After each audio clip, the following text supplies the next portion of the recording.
Your badge doesn't work anymore." That's what the security guard said while I stood in the lobby with a 180-page proposal in my arms and my heels still wet from running through the morning rain. I blinked at him, water sliding off my blazer sleeves. "I'm not fired." He shrugged like it was above his pay grade, which, to be fair, everything was. Upstairs, the executive team was already clinking glasses over a quarterly report I built. Downstairs, I was being locked out of my own war room. The kicker? The badge scanner didn't just beep red, it said access revoked intern level. That's when I knew something was off, deeply, maliciously off. And no, this wasn't just about a badge. That badge was linked to everything: the cloud drives, the printer permissions, even the meeting invites I wasn't getting anymore. It was a silent exile, polite on paper, brutal in execution. But let me rewind. 3 weeks earlier, I'd made the mistake of outshining my manager in a cross-departmental pitch to the Department of Energy. I wasn't supposed to speak, but when the client asked about environmental cost modeling, he panicked. I stepped in, nailed it. The client smiled. My manager didn't. By the time we got back to the office, the whispers had started. "Emily's getting ambitious. She's not very team-oriented." HR even called me in for a tone alignment session. Tone alignment? What am I, a wind chime? I played dumb, but I started documenting everything. Every overlooked email, every Zoom call I got mysteriously dropped from, every credit for my work that got redirected to someone named Jason who once confused carbon credits with airline miles. Then came the final insult. An internal memo accidentally forwarded to me, in which the HR director, Melissa, wrote, "Emily has deep technical skills, but lacks executive presence. She's not management track material." Executive presence, that elusive corporate perfume only men named Chad seem to wear naturally. I didn't cry, I didn't rage, I got quiet. Because what Melissa didn't know was that I had already secured a soft commitment from one of the highest funded federal sustainability programs, an $80 million opportunity with a ticking deadline. And I was doing it alone. No team, no manager, no exec sponsor. Just me, my insomnia, and a Google sheet with color-coded tabs so detailed it looked like an FBI sting op. They locked me out? Fine, I had backups. I had the proposal saved offline. I had screenshots of every milestone, every timestamp, every signature they didn't even know I had secured. But most importantly, I had the rage of a woman they tried to delete and underestimated. Let them toast their bonuses early. I was about to staple something better than a pink slip to their champagne-stained hands. I didn't go home that night. I went to the 24-hour copy shop 2 blocks down from the office. You know, the kind, flickering lights. A guy named Kenny behind the counter who looks like he sells vape pens and conspiracy theories out of his cargo pants. Kenny didn't ask questions. He just nodded when I slid the flash drive across the counter and said, "Print it. All of it. Double-sided. Color tabs." While the printer coughed out $80 million worth of strategy, I microwaved black coffee and reread the proposal line by line like it was scripture. Because I knew the stakes. If this went through, it would not only change our firm's standing with the Department of Energy, it would also unlock government-linked sustainability accounts we'd been trying to breach for 7 years. Same accounts the board called pipe dreams while they bought another espresso machine for the C-suite. I had one shot. And I knew, deep in my bones, they'd try to steal it, because I'd already caught them trying. 2 days before the badge lockout, I found my work in the wrong hands, literally. I walked into the second-floor conference room and saw Brad from Strategic Ops, newly promoted, still clueless, presenting my charts to the senior partners. My slides, my code, even the custom visualizations I coded in Python while binge-watching Frasier. He didn't even change the font. I stood in the back of the room and watched them nod, impressed. Brad gestured to the screen and said, "My team's been working nights to get this ready." His team? He thinks Google Translate and ChatGPT count as staff. I didn't interrupt.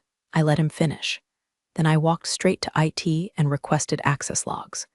Took some convincing, but I flashed enough credentials to rattle the junior guy behind the desk. 20 minutes later, I had everything. Brad had accessed my cloud drive at 2:37 a.m. the night before.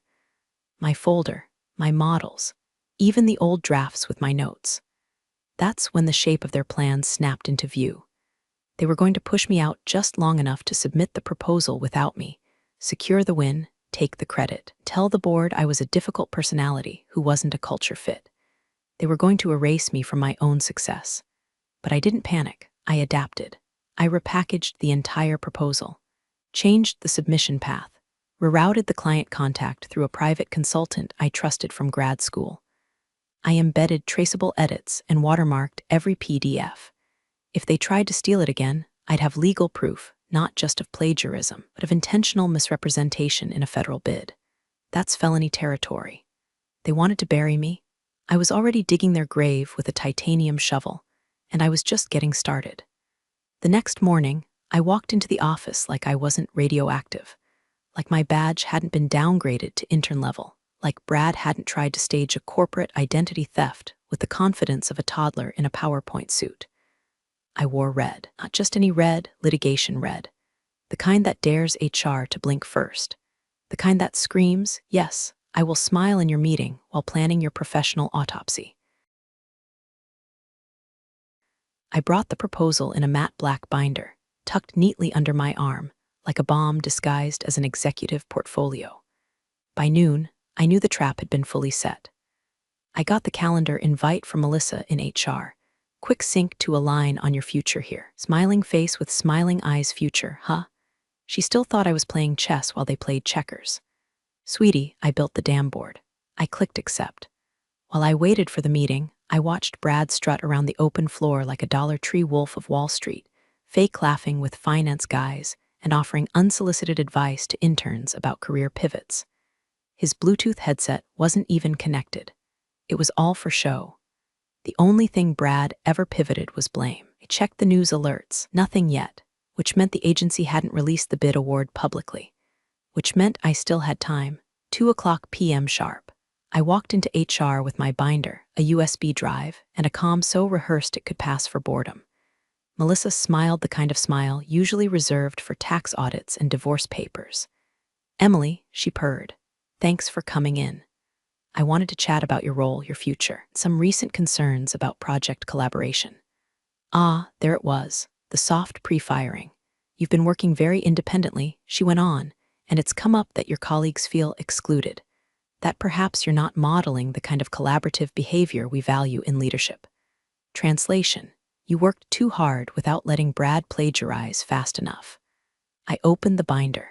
Didn't say a word, just placed it on the table between us and slid it forward like it was laminated proof of a war crime. She hesitated. Then she opened it. Her pupils actually dilated. I watched the blood leave her face like a reverse baptism. Inside was the final, full, annotated version of the federal proposal, dates, deliverables, approvals, and 3 letters of recommendation from state officials. All signed, all time-stamped, and stapled to the back. My resignation letter. Melissa's voice cracked first. "You wait, you submitted this." I slid the USB across the table, digital version with audit trail. "You'll want to forward it to legal before you make another mistake." She stared at me like I'd just confessed to arson. "But if we win this, your resignation, your name, how will we?" "You won't." I stood up, fixed the cuff of my blazer. "By the way," I added, pausing at the door, "you might want to check the agency's site. The awards go live at 3. You'll see my name listed as the sole project lead." I left her there, staring at a binder that had just turned her entire bonus into a smoking crater.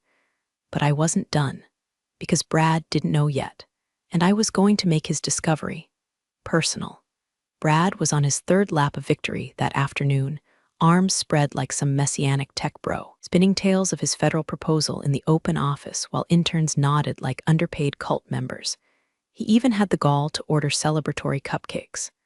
Vanilla, because of course he's a man who thinks flavor is dangerous. He hadn't seen the agency's update yet. No one had, not until 3:00 p.m., but I had it bookmarked. I had my phone on silent, and I had a front row seat. I sat at my old desk, still technically assigned to me for another 12 hours, and pulled up the Department of Energy's portal at exactly 2:59:58. Refreshed, there it was.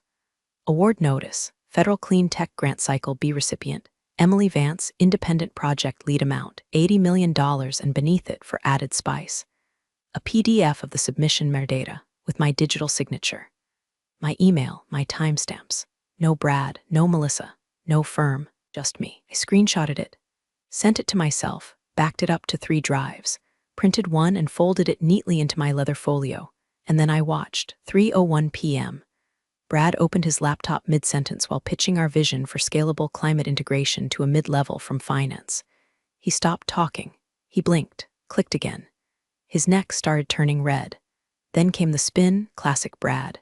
He laughed, too loud. Oh wow, look at that. Must have listed her as a placeholder. There's no way she submitted that alone.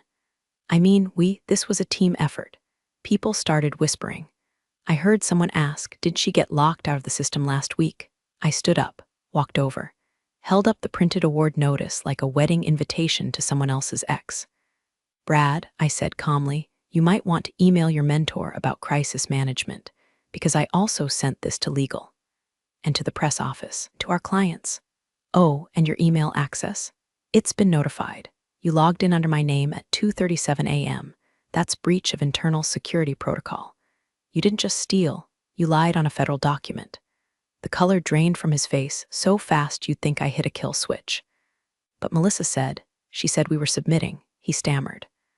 I leaned in just close enough for him to smell the adrenaline radiating off me like perfume. Melissa doesn't make federal decisions. I do, or rather, I did. I straightened. Oh, and those cupcakes. I'd eat them fast if I were you. Might be the last free food you get in a corporate setting for a while. And then I walked. Past the frozen faces. Past Melissa's office, where she was already on the phone with someone higher up, who probably had a lot of questions about how an unqualified non-leader just made their entire department look like clowns on a federal stage. Down the stairs, out the lobby, into the street where the air felt 5 degrees lighter. I had burned the building without striking a match, and I wasn't even close to finished. It took 17 minutes for the firm's internal email to explode. Subject, urgent, clarification on clean tech proposal. Lead. Then came the chain reaction. Legal, compliance, PR, all trying to claw back control of a narrative that was already public. Could practically hear the spin cycle engage.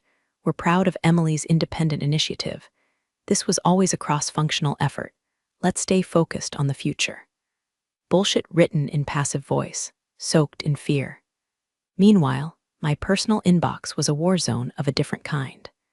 Journalists, former colleagues, even recruiters I hadn't spoken to since the Obama years were suddenly so impressed by my leadership. Someone from the governor's office wanted to schedule a call. Guy I went to grad school with, who once ghosted me after 2 dates, DM'd me, asking if I'd grab a celebratory drink sometime. I blocked him. And then I got the message I'd been waiting for, not from the firm, from the Department of Energy.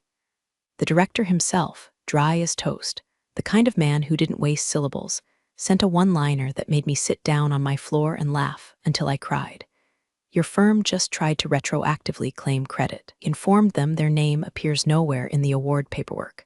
I replied, let me know if they attempt anything further. I have receipts and backups of those receipts. Also, I'm not affiliated with them as of 3:00 p.m. Then I attached a copy of my resignation letter. The funny part?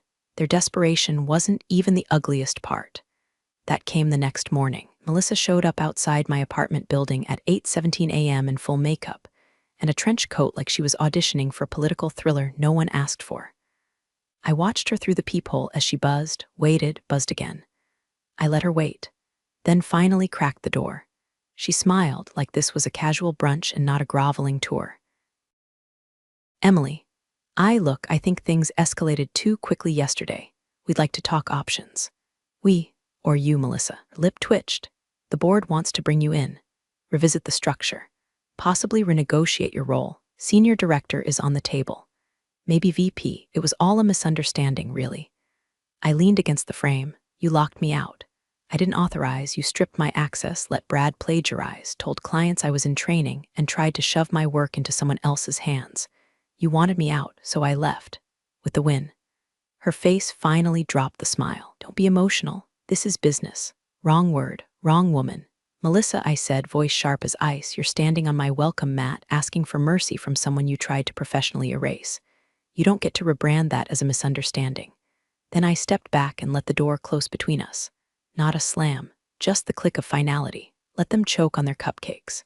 The contract was mine. Their bonus fund, gone. And by the time their Q4 reports dropped, I'd be building something new with my name in full font, no footnotes, and no Brad to screw it up. The next time I saw Brad, he wasn't in a boardroom. He was in a dive bar. It was a week later. I was meeting a friend for drinks, still wearing the same blazer I'd worn to a closed-door briefing at the Department of Energy. It still smelled faintly like power and printer ink. She was late. I walked in, ordered a whiskey, and there he was, sitting alone, hunched over a gin and tonic like it was a casket. His blazer was rumpled, his eyes bloodshot, and his LinkedIn status had mysteriously changed to open to work. He didn't see me at first, but when he did, his face shifted like he'd seen a ghost that brought the receipts. "Emily," he said, voice already slurred, "guess the universe wanted you to win." I took a sip of my drink. "No, Brad, the universe didn't do jack, I did." He chuckled bitterly. "Melissa's suspended. Legal's eating itself alive. I think someone from procurement's threatening to whistleblow." "Sounds like a productive Q4, I said. He stared into his glass. "You were never supposed to be a threat." I tilted my head. "Because I don't talk over people in meetings? Because I don't golf?" He shook his head. "Because you don't kiss ass. You don't flatter, you just show up and win." No one knew what to do with that. "That's the problem, Brad. We're too busy managing perception to notice the work happening behind your back." He looked at me with something bordering on sincerity. "So now what? You start your own shop, build a team of Emily clones, take down the rest of us." I smiled. "I don't need clones," I said.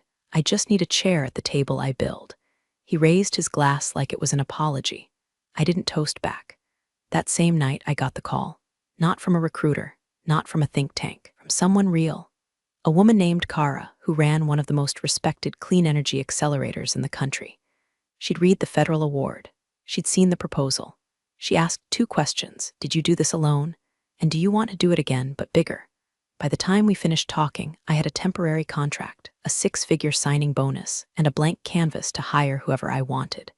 And I knew exactly who I'd bring in. Not ladder climbers, not ass-kissers, not LinkedIn influencers who thought empathy was a brand strategy. No, I wanted the ghosts. The women who stayed late, made miracles, got passed over and forgotten, and still showed up the next day. The ones who were always too direct, not leadership material, or my personal favorite, hard to place culturally. I would place them. I would arm them. And I'd give them the one thing Melissa and Brad never could. A title that meant something. Not for ego. For proof, we signed the lease 2 months later. An old converted textile mill downtown, brick walls, iron beams, and the kind of bones you could build a revolution on. I walked through that empty space with a tape measure and a vision. No fake succulents, no slide-in-the-lobby startup gimmicks. Just wide desks, real light, and a door that closed when you needed to think without a man breathing down your neck. I named it Red Line Strategies, after all the lines they said I crossed, all the limits I shattered, and all the red they bled once I left. I didn't poach anyone. I didn't have to. They came to me, quietly, one by one. Sandra, who built the compliance frameworks Brad claimed as his own. Divina, the data scientist they benched because clients prefer someone friendlier. Teresa, the admin with a master's in mechanical engineering, who once restructured a logistics chain while being paid to refill toner, came burned out, pissed off, half believing they'd never be more than background noise. I turned them into the front line. We didn't host town halls. We hosted clinics. We didn't write mission statements. We wrote patents. And when the first quarterly came in, and our clean energy tool outperformed every incumbent by 19%, the same execs who once blocked my badge tried to invite me to executive leadership mixers. I RSVP'd with a fruit basket, rotten bananas only. But the sweetest part, the email I got from the firm's CFO. Formal, terse. One line, "Would you consider returning in a consulting capacity to advise on sustainability bids?" I forwarded it to my team with a subject line that read, "Comedy break." Brad, from what I heard, tried to pivot to real estate tech. Melissa quietly disappeared. Her LinkedIn now lists her as a wellness integration coach, which I'm pretty sure means she sells overpriced candles to women she once fired for having emotions. Meanwhile, we were asked to keynote at a summit. Not me, we. 3 of us stood on that stage, side by side, and presented our work. No one talked over us. No one circled back at our ideas into oblivion. We spoke. They listened. And then came the twist I didn't expect. After the event, as we were packing up, a young woman approached me, fresh out of grad school, eyes sharp, voice shaky. She looked at me like I was a monument. "I read what you did," she said. "The proposal, the resignation, the fallout. You gave me permission." I smiled. "No, you already had it. I just reminded you." Because in the end, this wasn't just about revenge.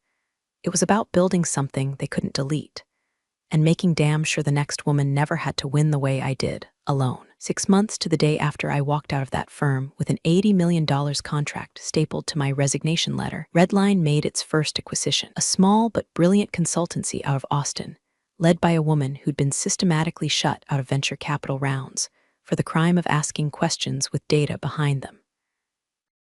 I didn't just offer her funding. I offered her firepower. The deal closed in 3 days. On the 4th, ex-investor emailed me a veiled threat about market saturation and the long game. I replied with a PDF of our new federal contract, twice the size of the last. No greeting, no sign-off, just the contract, and a single subject line: the game already ended. That week, we moved into the final phase of the project: national implementation. My name alone, was on the internal contract dashboards of 3 federal agencies, 4 state-level offices, and 1 international delegation. When they asked how I built the team so fast, I told them the truth. I hired the women you laid off, overlooked, and mocked behind closed doors. Turns out they weren't broken, just uninterrupted. The look on those bureaucrats' faces, like they'd swallowed a lemon dipped in truth serum. And then, because fate has a real sense of irony, I got invited to speak on a panel. Guess who the moderator was? Lissa, now rebranded as a resilience coach for women in leadership. She introduced me like we were old friends. Next, we have Emily Vance, visionary founder of Redline Strategies, and someone I had the pleasure of working with during her time in corporate. I took the mic, smiled wide, and said, "Pleasure's one word for it." The room laughed. Melissa did not. Afterward, she approached me, arms folded tight like she was holding in a scream. "You know," she hissed, "we didn't have to torch everything. We could have found you a place." I leaned in close, lowered my voice to the tone women use before they professionally eviscerate someone. "You had your chance to place me, Melissa. You chose erasure. I chose legacy. And that was the final time I saw her." As for Brad, word got around that he tried to start his own firm. It lasted 4 months. He blamed market volatility. I blamed karma. Now, every time I walk past that old office building, the one where they told me I'd never be management, I don't get angry. I just smile. Because upstairs, they're still chasing contracts they can't land. Still building decks off stolen work. Still mistaking title for talent. Meanwhile, I built a company out of the ashes of their arrogance. And every time a bonus fund dries up without me, I sleep a little better, knowing that the woman they tried to silence became the reason their bottom line fell silent too. You're the real MVPs of the office jungle. Thanks for watching. Smash that subscribe button, or the coffee pot might just forget your next brew.